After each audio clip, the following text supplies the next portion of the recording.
Donc les tableaux qui sont présentés ici ont eu une première histoire il y a 3-4 ans. Ils étaient présentés sous une autre forme. Ça racontait quelque chose qui n'est plus d'actualité pour moi et que j'avais envie de transformer et que j'ai transformé en recouvrant de couches de noir coloré, plus ou moins transparent. Et ils ont pris comme ça une autre intensité qui me satisfait mieux, qui correspond plus à ce que j'ai envie de dire maintenant. En ajoutant ces bandes de noir, la lumière est apparue de façon beaucoup plus subtile et fine. Et c'est ça qui m'a intéressée en fait. C'est le fait de pouvoir aller vers la lumière comme le titre de l'expo l'indique. C'est d'y aller par couches successives. C'est comme une marche vers la lumière en fait. Qu'on voit les coups de pinceau sur les bords, les différentes couches pour que ce soit plus vivant, plus mouvant et que ça donne plus de liberté au regard. Le regard n'est pas piégé par le carré, il y a une continuité grâce aux petits coups de pinceau qui débordent de chaque côté.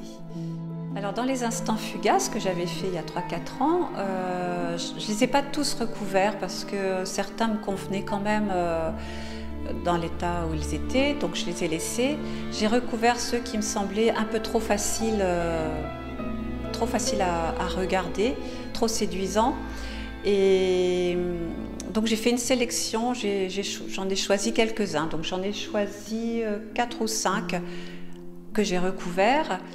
En fait, j'ai fait un fond, donc je ne sais plus lequel. Je me suis inspirée peut-être un peu des instants fugaces, mais c'est un fond que j'ai totalement oublié d'ailleurs.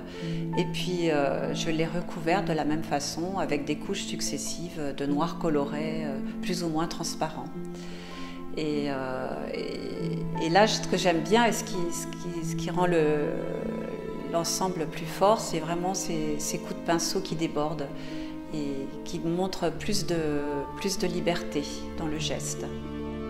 Alors en même temps, les petites couches, ça crée des vibrations, les petites couches colorées, les petits jaunes, les petits un peu orangés, roses, etc. Ça crée des vibrations avec les noirs et ça, je trouve ça intéressant aussi.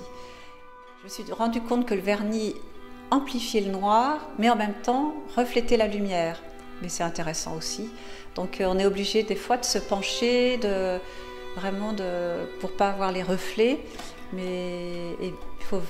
En fait, ce sont des peintures qui nécessitent de se plonger dedans.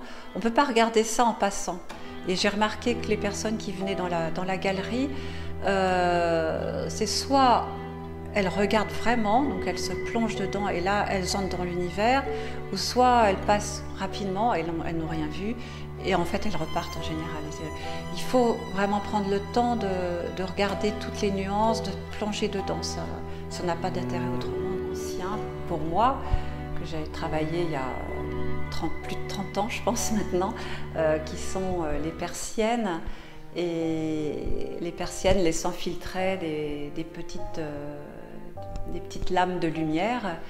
Et à la différence des choses que j'ai réalisées il y a très longtemps, maintenant il y a des personnages et le personnage apporte une vie, puis un mystère aussi. On sent qu'il y a une personne alors on ne sait pas trop si c'est une ombre, si c'est un reflet. Et si elle est derrière la vitre, devant la vitre, c'était ça qui m'intéressait aussi, c'est d'avoir ce petit mystère et puis de mettre en valeur la lumière éclatante, parce que là elle est vraiment forte, hein, c'est une lumière blanche, plutôt méditerranéenne d'ailleurs, qui perce à travers ses volets. Alors ça c'est réalisé aussi, c'est réalisé à la manière noire, toujours. Ma technique de prédilection, c'est plutôt la manière noire, en gravure.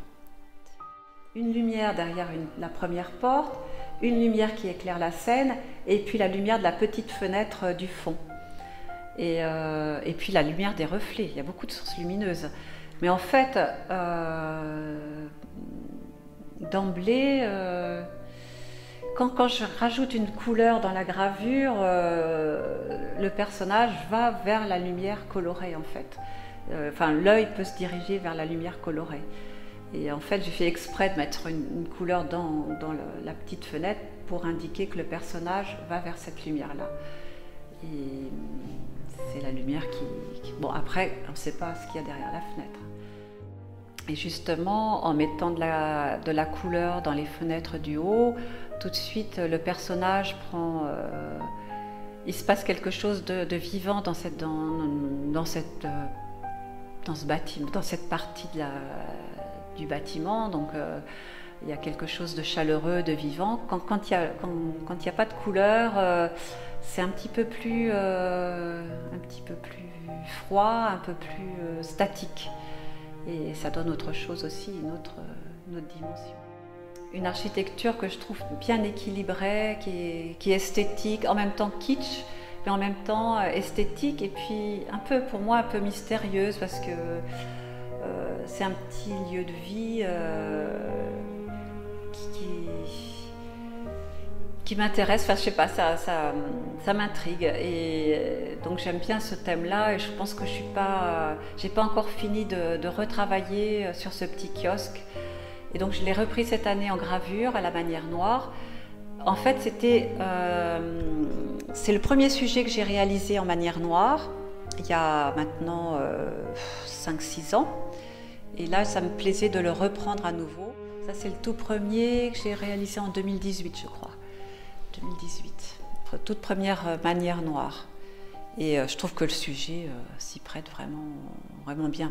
Se prête vraiment bien à la manière noire, parce qu'on peut se permettre de faire des contrastes forts et puis de faire sortir une atmosphère, quoi.